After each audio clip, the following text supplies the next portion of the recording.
These past few weeks will be noted in the history books as a turning point in both the world financial institutions and the exponential growth of AI tools. It's like an earthquake metaphorically struck the globe. Did you feel it?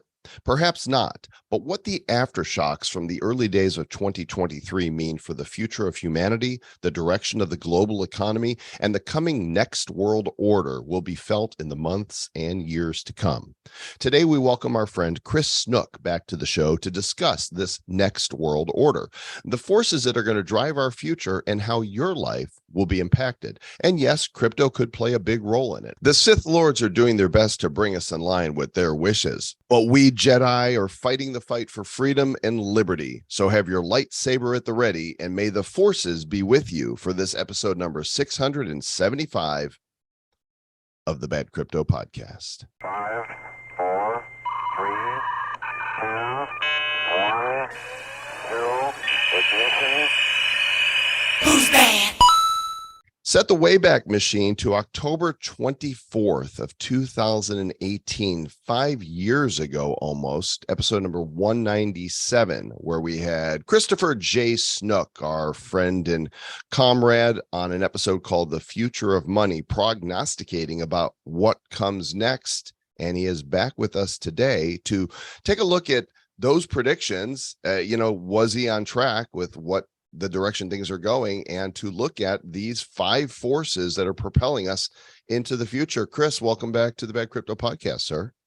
I am super excited to be here. I can't believe it's been 5 years. That's nuts. You look moderately excited. I don't know that you're super excited. Yeah, he didn't really look that excited at all. I couldn't be happier to be here today. I couldn't be happier to be here. Thanks for having me. I'm just tempered. I'm tempered because I know we're going to ramp up. So, we are. Episode number 675 already. I'm so excited. By the way, I do love 675. That's a solid number. It's a good number. I don't know, when you look at numerology, what it means, but maybe Trav, you can look that up while I ask this first question. So you listened to episode 197 in prepping for this show. You listened to it last night. I want to know what stood out that you or we said in that show that was prescient and you feel is like, oh yeah, that was spot on. I think what's interesting is, we talked a lot about the role that these new forms of money, i.e. crypto and all forms, but Bitcoin and things, that we talked about kind of how they were going to unlock and be and disrupt and create some new things. I think what stood out to me was just that it was directionally a great episode to listen to. I think we got most of the predictions right. I think what you can't foresee is when the pandemic was going to hit, what the aftermath of that would look like, and now we're kind of seeing that play out. I think there's some disappointment in it. I think in 2018 we talked a lot about places like Estonia, and we talked about Lithuania, because in the time we recorded that, I had just lived overseas for like 90 days or something, and we kind of, that stood out to me too, because it was talking about how we had been hearing about those places and how progressive they were and how much infrastructure they had been laying down. And yet when I was over there on the ground, like, unless you were talking about it with someone, it wasn't like you were tripping over blockchains or tripping over Bitcoins in the street, which was kind of the impression I had before going there. And so, we talked a little bit about those things. And I think what's relevant about that as we look at today is, I think there's a level of interest that has groundswelled over the last 5 years for sure. I think we've seen a lot more growth in the number of people talking about these concepts, the number of institutions that have placed a bet on the future of things like Bitcoin, and yet the apathy is probably at an all-time high. And I think that there's, if you wanted to be concerned about stuff, you could be very concerned right now in the midst of this current, kind of global banking crisis, if you want to call it that. I think we are going to call it that. I mean, it's what it is, and we're gonna delve into these 5 forces that are driving. Trav, did you come up with what numerology tells us about 675? Well, 675 would be 6 plus 7 plus 5 is equals 18, and 1 plus 8 equals 9. So it's a good Tesla number 9. If you're doing that, but you know what that is? You know what that is? Number 9 is the number of completion. So maybe this is the last time I'm ever going to be on this show. Maybe maybe so. You know what's interesting though is like we've had a lot of conversations, Joel and I, and then also you and I as well, Chris, around the everything bubble. Right. And how this right here, and there's a book called The Everything Bubble. We've read it. We've been talking about how things are probably going to go. The financial system, there's going to be some big cracks in it eventually. And we've talked probably going to be some CBDC, central bank digital currencies coming in. How's it going to happen? Little did we know that we were going to see the huge economic cracks in the system as the same time as we're seeing these ginormous advancements in artificial technology and other technology things. It's like this whirling dervish that's going on right now between the old world financial system and the new technology system, sort of simultaneously. We're at a pinnacle. It's weird. Mm-hmm. Well, let's take a look at these then, because we have in our show notes, which you guys can check out, all 5 of these forces that we're going to be talking about at badco.in/675. The first one, Chris, is you noted that the demographics of the world are changing pretty quickly, especially here in the United States. Talk about that. Rapid fire, we've lived on the last 50 years of essentially the me generation, which was 78 million boomers, which most people have known, kind of investing in the markets, buying stuff, consuming stuff. And now they are in a position where through the ERISA Act, which we don't have time to get into, they are now forcibly having to withdraw from the markets systematically each year. And what's interesting is, again, demographic wise, that was supposed to happen when they hit 72. They pushed it back last November of 2022 to the age of 75. Now, the reason they gave was so that boomers had more time to invest in the market and pad their retirement. That's one hat. If you had a tin hat on, or if you're just putting some logic and reasoning together, you might think maybe they pushed it back because they can't have millions and millions of people withdrawing from the stock market at the same time nobody else is buying into it. Right. And so it was 65 years old, then it became 72. Now it's 75. As of November of last year, it's 75. So these demographics matter. People don't like to talk about them. Macro guys argue over them. But at the end of the day, like you can't discount the fact that when you go back 50 years, they were 25-year-olds, right? And they were looking at the same thing a 25-year-old today is in different time, right? They were looking at Dow at 972. They were looking at, bond market in the double digits and a real savings rate where you could actually save and earn money. They were looking at affordable housing compared to their average median income. And so they were looking at yield curves that weren't inverted and that were up and to the right. And so growth and possibility and future prosperity, i.e. investing in my future, all was in the asset classes that we've known and loved the last 50 years, right? Real estate, bonds, and stocks. And if you're a 25-year-old today, you don't see those dynamics, right? You got the Dow at all-time highs and it doesn't connect to the actual Main Street or real economy because multiples are out of control. We've had 15 years of zero, interest rate, 10 years of zero interest rate money, 15 years of almost near free money. And so everything was risk on. And these valuations, as Travis said, in this everything bubble kind of blew up every asset class to levels that, really don't make sense and have gotten unaffordable. Rich have gotten far richer. Pandemic accelerated that, with several people adding $100 billion to their net worth, while, 500 million Pfizer. Oh, sorry. Did I just, sorry, I sneezed. Bezos. So I guess, the demographics force is real. You have a bunch of boomers that are our parents' age and that plan to live for as long as they can and probably will live longer than their predecessors because of advancements in science and health.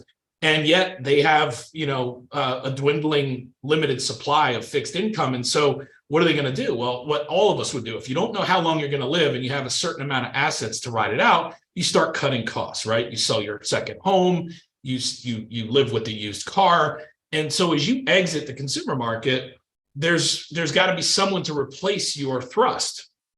And right now, we're in a position where consumers have, carried the U.S. economy to the tune of 70% of GDP for the last several decades. and we're loaded up in debt.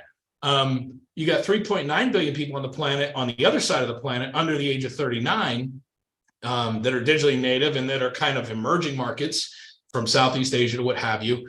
And so there's these interesting shifts in where the future of consumption will be. Digital assets will be probably more purchased, whether it's in the form of skins or avatars or things that people maybe don't fully understand yet, than physical assets, or will buy physical assets with digital representations of them. And again, how we move that around the world, how we hold that in our quote unquote wallet, whatever you think that is, has to be connected to the three core values, which we'll talk about, I guess, in a follow-up here, because that's another force of the difference in a 25-year-old today and what they value, and why that is a indicator of I think where we're going from a consumptive standpoint.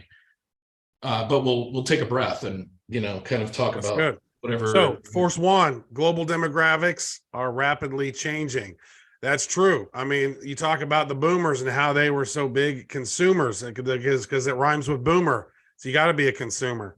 And so now those things are changing. And we're talking in one of these other forces around geopolitics, right? We're talking about some of this other stuff that's going on. China's on the come up. But right now, 15 years ago, 2008, when we had the other big boom, the financial crisis, then GFC, baby, the GFC, great financial crisis. That was the great financial crisis. So what's this one? The greater financial crisis of 2023? Who knows? Time will tell. But I do think this is going to be, we talked about next world order in the title of this, and that's not a nefarious term. That's just the reality of, if you look back through history, right? Every time we get to some systemic 100-year change or whatever you want to call it, there is a reshaping of the new world order, and who is kind of at the top, who is doing trade deals with whom, what the sanctions are, all that kind of stuff. And for the last 100 years and 10 years that we've had the Federal Reserve, and through both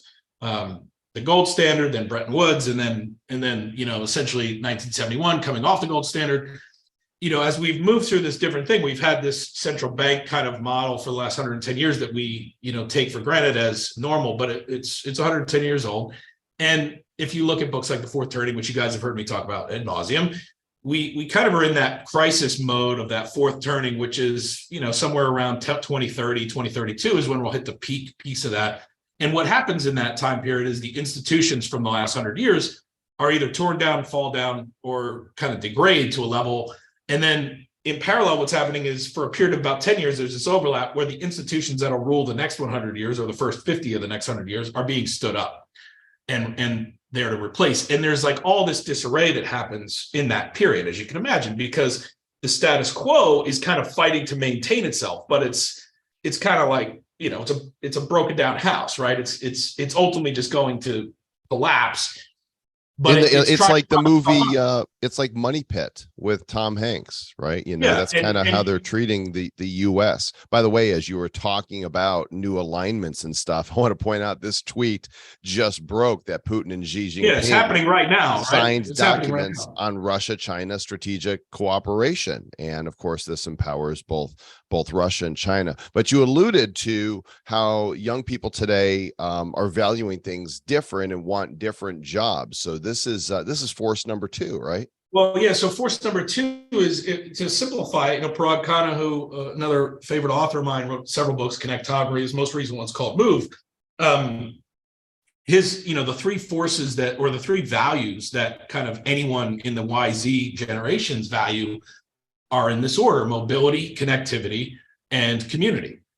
Right. And if you think about that, that makes a lot of sense with what you've witnessed, right? I mean, everything from the me generation has now become the we generation, including the names of companies that we had, like WeWork and things like that, right? So mobility. We crash? Is that what we collapsed? Yeah. That was, different. We crashed. But the thing that's stuck behind with all that are these values that are hard anchored and almost hardwired into their consciousness. And they're not bad values, right? Mobility is one. They don't want to be contained in a job, you name it, right? The flexibility that being digitally native and having this $1,000, supercomputer in their pocket is given them, and platforms from YouTube to what have you to distribute, is this idea that I can live a life on my terms and I can make money, whether it's a living wage or whatever, doing things from wherever I want to be. And so And mobility that's huge. That's not just, I don't think that's necessarily a Gen Y or a Gen Z thing, because I'm Gen X and you're Gen X, and you just talked about spending 90 days over in Estonia. I've spent months here and months there, and I mean, it's so much better than being tied into having a mortgage in some place you don't want to stay most of the time, right? Well, and quite frankly, it's also a defensive strategy for those people who, kind of really worry about the uncertainties that kind of face us right now, right? Is the ability to be nimble is an actual asset as well. But you're right. I mean, and I think, obviously there's been a lot of podcasts talking about with smart people about this. Mobility has penetrated other generations for sure, including Gen X, in the sense that the pandemic really gave us the ability to finally work from home in a way, or work remotely in a way where people kind of got hooked on that and don't want to go backwards, right? And that's got its own pressures on things from commercial real estate to what have you, right? I mean, if you go to New York today, it's completely different New York than it was 5 years ago. I mean, I literally was in Midtown looking across at the McGraw-Hill building from a hotel room, and I counted no less than a dozen floors that were stripped down bare to the bones across the street. And that's one building out of how many hundreds that are in high rises. And those office jobs are not coming back.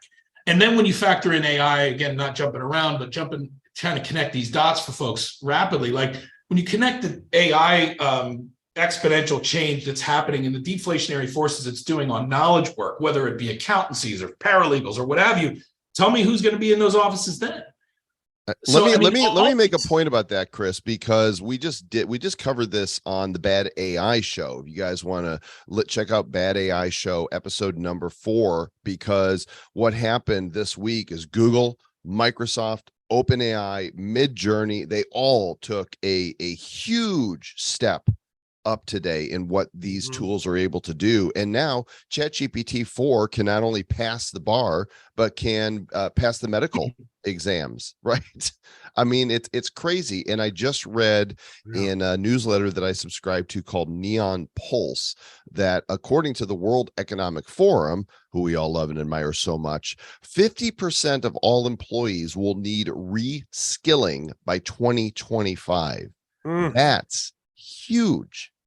We're never going to forget the month of March 2023, folks, and we're still here in the middle of it. And I mean, and this no matter what happens tomorrow, we won't forget this week, right? Because we've got ECB raised their interest rates 50 basis points a week ago. We just saw what happened with Credit Suisse and UBS on the heels of the SVB and Silvergate thing, and then without getting into it and all the economic hit that may have happened to Signature, the fact that Barney Frank, who wrote the Dodd-Frank Act, is literally quoted yesterday in Wall Street Journal and everywhere else saying that there was no reason to shut Signature down except for the fact that they just don't want crypto banks. Like when you have that kind of stuff happening, it's analogous when China just goes and says, we're going to ban Bitcoin or ban this because they don't want capital flight out of the renminbi. Well, they're China. They can do that. And we say, oh, that's a bad way to govern people. The way we do it is the same. We just call it democracy and do it with unelected regulators. But at the end of the day, like these forces are real. And what they are is they're reactionary forces to the fact that we have so much changing so fast that the smartest people in the world, the most thoughtful people in the world are struggling to connect the dots on exactly what to do, but at least they're thinking about it. Those in power are realizing that the power dynamic is even easier to grab than ever before because there's so much chaos. And meanwhile, like 99% of the world is just walking around, hoping that their real estate stays where it is and they can keep buying their $7 Starbucks. Yeah, dude, I actually did this. I was like, oh my God, everything's collapsing. This is crazy. And then I went outside and I was like, wow, it's such a beautiful day. These trees and the ocean, none of this know that the world's collapsing right now. Well, how about that? It's so nice. Yeah. Maybe I should go outside more. And I think that's actually a really good, totally off point, but very relevant, Travis, which is that we have to remember that, right? Like we have to not go down that fear-mongering rabbit hole that is naturally human to do when we have this much uncertainty, because at the end of the day, that's the dark side that you were talking to, Joel, in the intro, right? The Sith Lords, that's what they want. They want us to be so afraid that we're paralyzed and we just follow. And that's Snook, not. That's I am your father.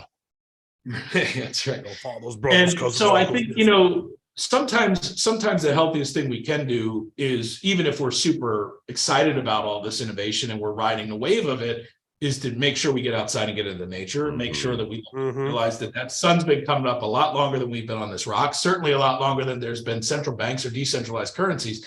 And at the end of the day, you know, innovation is like water, in my opinion, right? It always finds its level. You can't uninvent things. Like, once something is in the market, you can't uninvent it. So whether you like it or not, whether it was good or not, whether the unintended consequences were bad or not, you have to find a way to live with it, because once it's invented, you can't uninvent it. And so a lot of the solutions that we need are readily available, but we have to realize that these forces are causing people to anchor into their corner, and that's kind of what's going to happen for the next probably 5 to 10.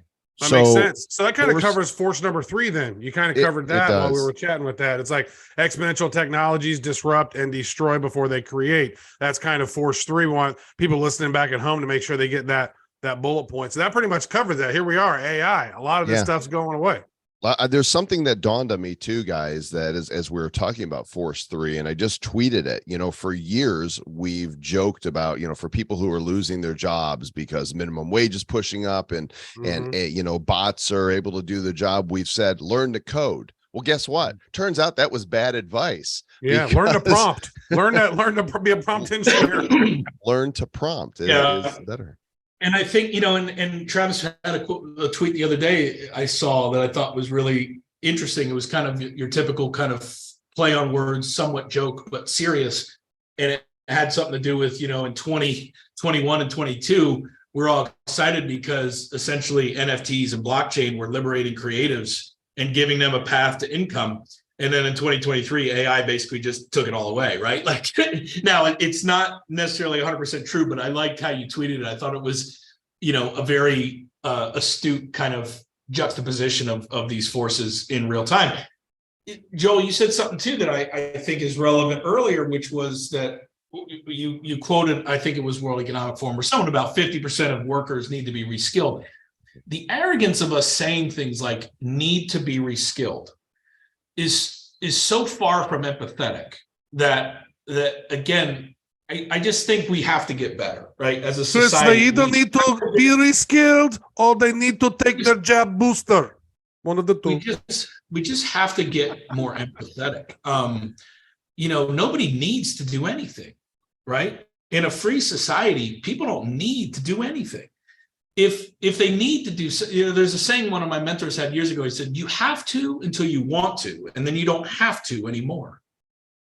Right? And I think there's a lot of real wisdom in that, which is if you tell somebody they need to do something, you might as well just they're not going to do it, right?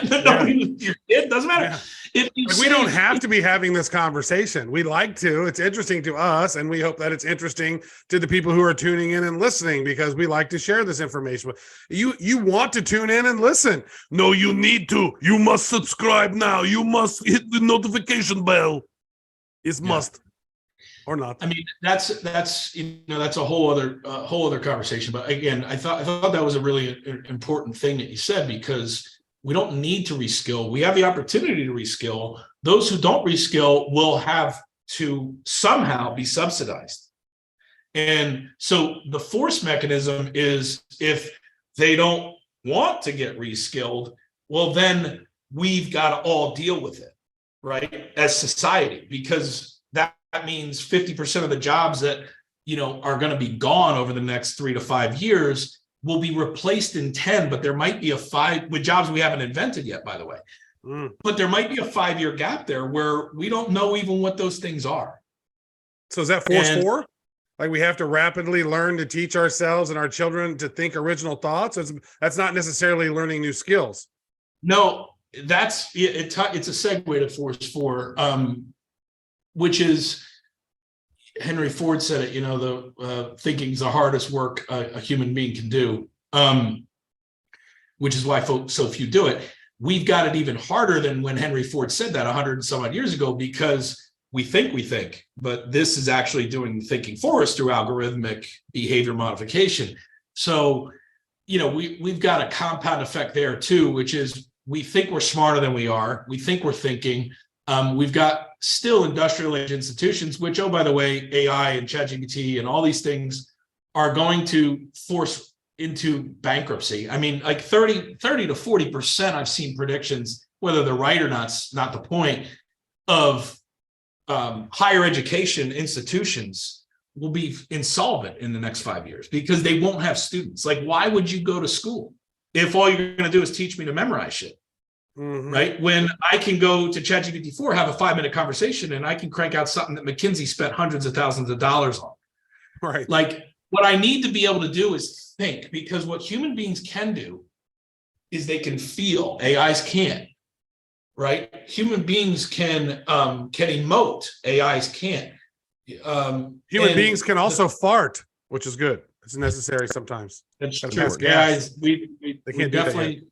We definitely Joel is don't- working on iFart 3 though, so soon AI will be able to fart. Yeah, 3.5. Fart AI. It smell probably it. can. Teaching people to think for ourselves, in this day and age, where it used to be that the media, at least in Western civilization, would report on the news and allow people to kind of frame for themselves what this means. If you're not awake yet, you don't realize this. We are full-blown propaganda now from our mainstream media. They are telling us what to think about what's happening and framing things in such a way that the news is incomplete. It's not even up for debate. It's demonstrable. It's provable. And if you turn on the news and you just suck up what they're telling you, you are being mind controlled. And so how do we break free of that? Is Twitter, where Elon Musk says, hey, free speech is for everyone? Are these alternative platforms? Do we need new media? How do we fix this problem to encourage people questioning everything? Well, and that's exhausting in its own right? So, like, I mean, Edelman's Trust Barometer, which I subscribe to every single year. I look at it and I find it interesting. When Travis and I first wrote Digital Sense, it said trust was in bankruptcy back in 2017.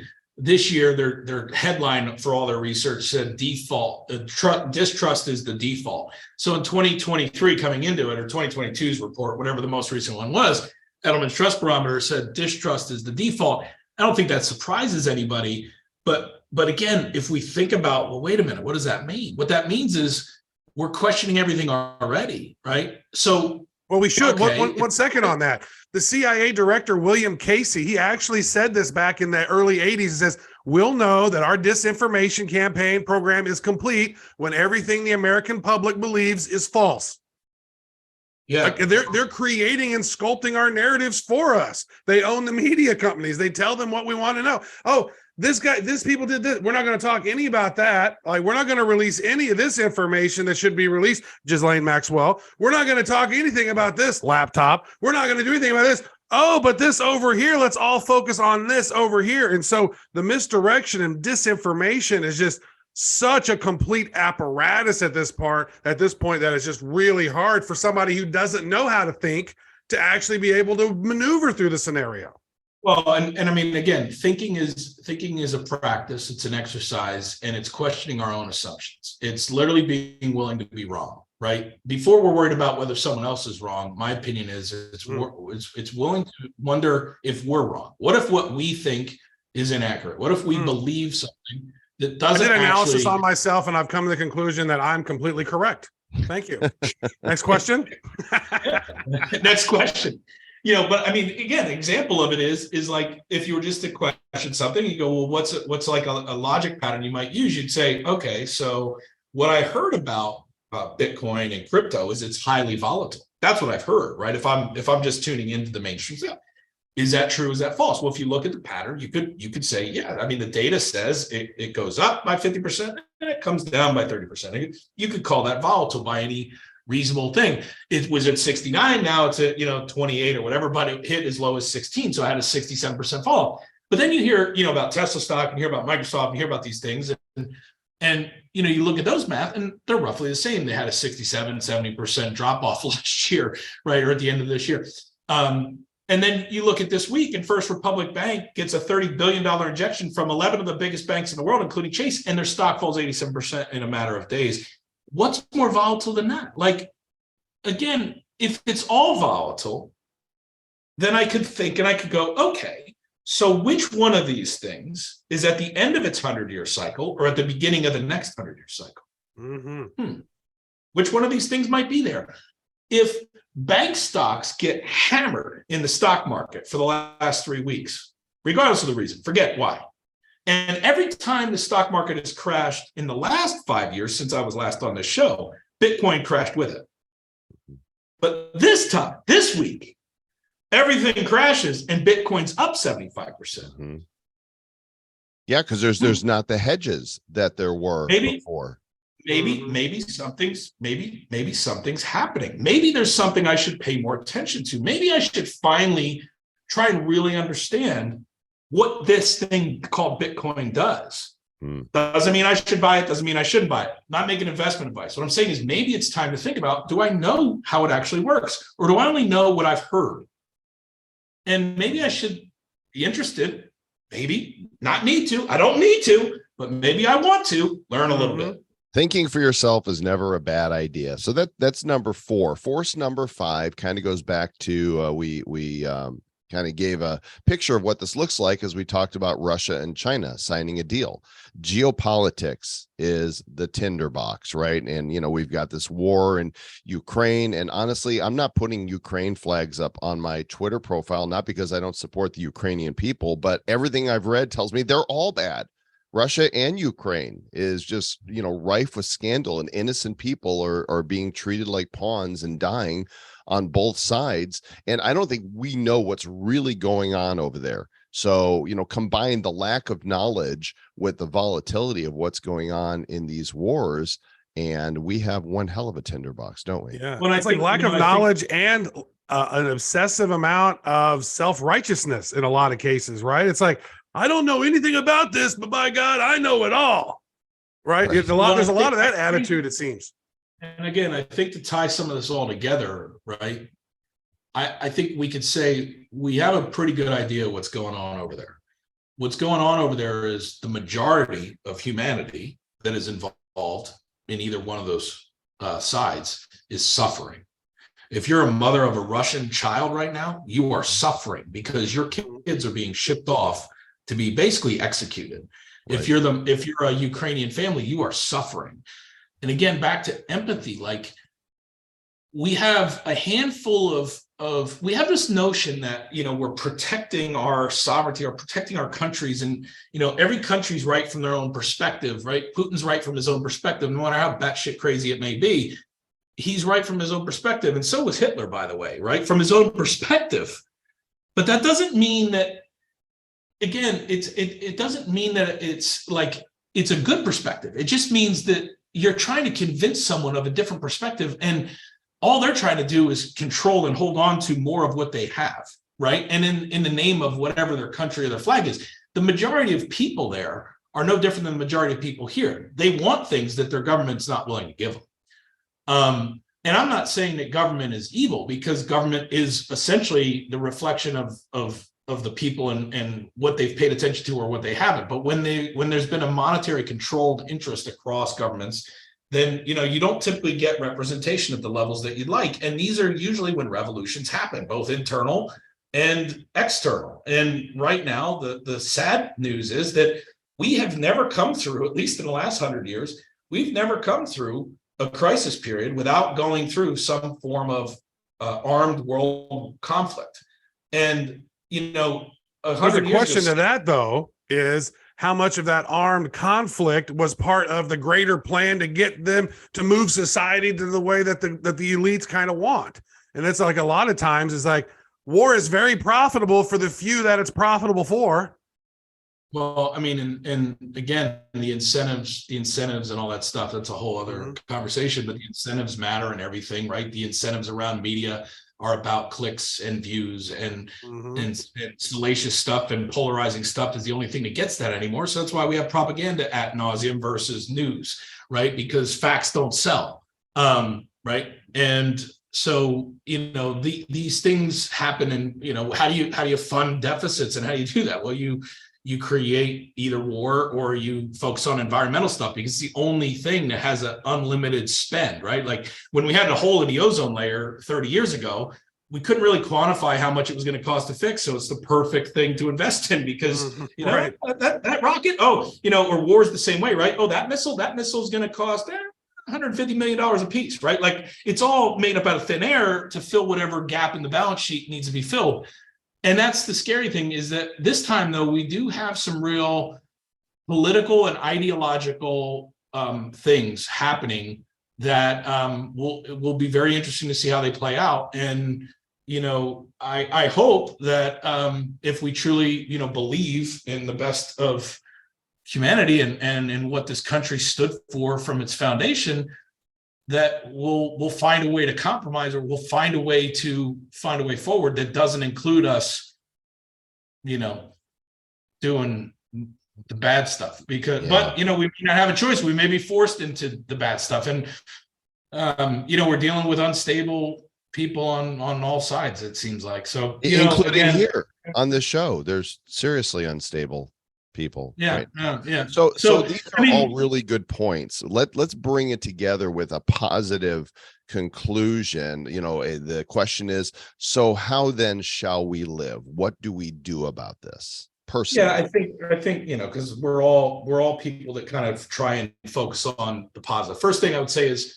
in the universe, there's several laws that you can't violate. Gravity's the one everybody's familiar with, right? Doesn't matter if you're a good person, bad person, if you're freaking, Joseph Stalin, or if you're freaking Mother Teresa. You walk off a building, you're hitting the ground, right? That's a universal law. Speed limits you can violate. If you don't get caught, you can get away. Universal laws, you violate them, you pay the price. Doesn't matter who you are. And one of those laws is the law of polarity, right? And that says that you can't have left without right. You can't have up without down. There's a fundamental two sides to everything. So everything we just spent the last 5 minutes talking about is all the really scary bad shit that's going on in the world, with people that are maybe overly powered and maybe overly narcissistic and all the crazy things that are there, running 8 billion people's lives. And on the other side of that coin is that I just spent, 2 weeks in Europe, and I was running around, and we were just talking about, people suffering, and we were talking about people living lives and walking outside and smiling. And I saw a lot of that. And I think, these technologies that allow us to have sovereignty over our money, like a Bitcoin, or maybe over our identity down the road with decentralized ID, or maybe over our assets and staying with the revenue streams of our art, like NFTs over time. These things create fundamental possibilities. These AI technologies now democratize access to create world-class stuff. Yes, it replaces the jobs at Disney and studios and things like that, but it also gives somebody in the middle of nowhere the ability to create a badass piece of anime or culture from a mobile phone.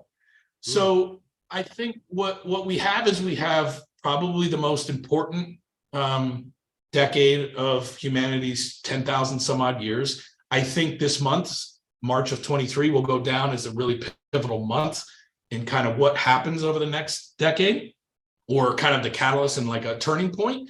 Hopefully that turning point will be good.